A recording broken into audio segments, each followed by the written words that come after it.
નથી ડાર્લિંગ. મને પણ ખબર છે કે તું ઉતાવળી થઈ છે, પણ સંસ્કાર એ થોડા અભડાવા દઈશ.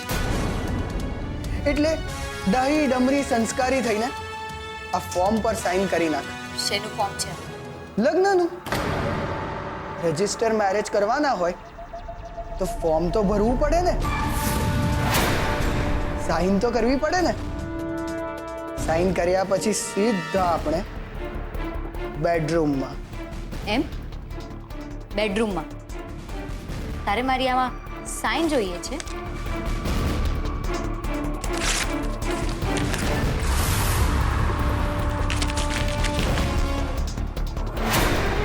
લે મારી સાઈન.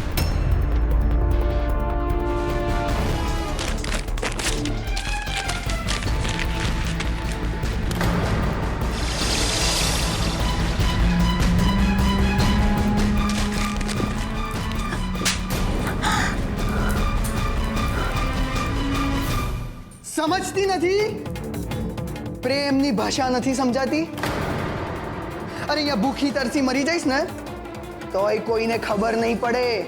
અને હા, તારી પાછળ હું ભૂખો થોડી મરવાનો છું.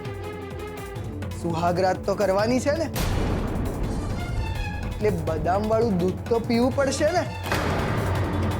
શું કહે છે મિસિસ સુશાંત ત્રિવેદી?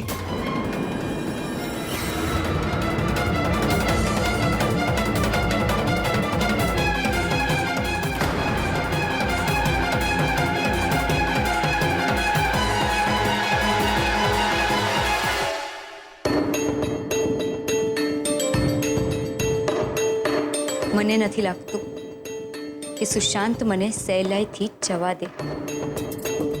આજે મારે અહીંયાથી બહાર નીકળવા માટે કંઈક તો વિચારવું જ પડશે.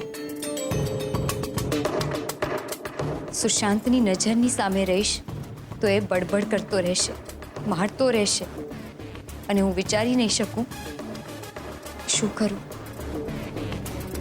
શું કરું હું.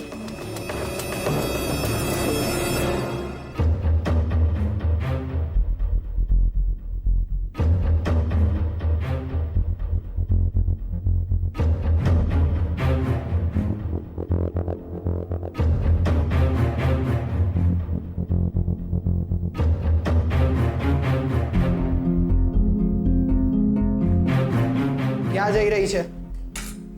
ખબર છે ને બધા રસ્તા તારા માટે બંધ છે. હા ખબર છે. બાથરૂમનો દરવાજો બંધ હોય તો એ પણ કહી દે, એટલે એ પણ ખબર પડી જાય મને. रस्सी जल गई पर बल नहीं छूटा. ईमानी छे तू, चल जा. અને હા, યાદ રાખજે કોઈ ચાલાકી નથી કરવાની, નહીતર હેડલાઇન્સ.